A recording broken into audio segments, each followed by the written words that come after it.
Mga kasubaybay, ang bibigyan ko po lamang ng reaksyon ay yung, ah, mga lumalabas na mga balita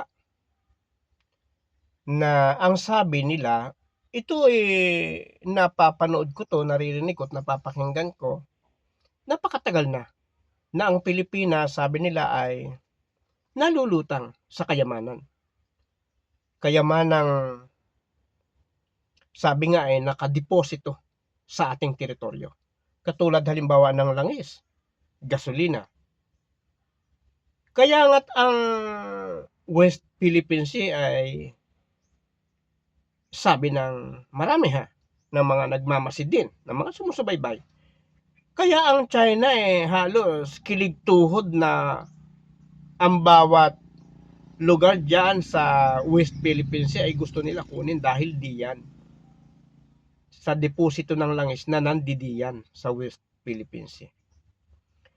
Mga kasubaybay, kung ito lamang ay gagawin at tututuhanin ng ating gobyerno na ito ay ipagpatuloy na ang sinisimulan ngayon ng ating kasalukuyang administrasyon na unti-unti ng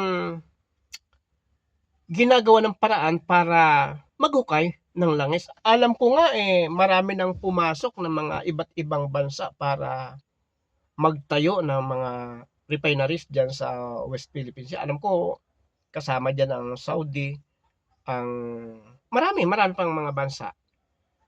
At ang kanilang target ay 2030 o 2032, mapapakinabangan na ng taong bayan ng buong Pilipinas. At hindi lang ng buong Pilipinas, sabi nga pwedeng mangyari na ang Pilipinas ang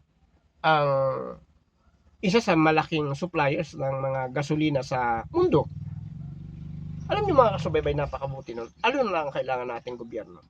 Suporta, pakikipagtulungan, pakikipagkaisa para matupad na ang layunin ng ating Pangulo na umunlad at dalhin ang ating bansa, ipakilala sa mundo na ang bansa ay kayang gawin, kayang yumaman sa hinaharap.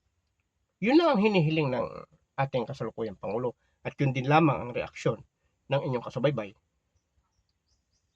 sa mga nababalitaan at nakikita naman natin ngayon sa kasalukuyan. Patuloy na, sinisimulan na. Kaya antayin natin ang taong 2030, 2032. Sana makabangon ang ating bansa. Sana makaahon na sa kahirapan ang bawat Pilipino. Sana wala nang magutom. Muli, patuloy na subaybayan ang aking YouTube channel, Subaybay Channel at sa Facebook page. Patuloy niyong panoorin upang marami pa kayong malaman mula sa inyong kasubaybay. Bye-bye.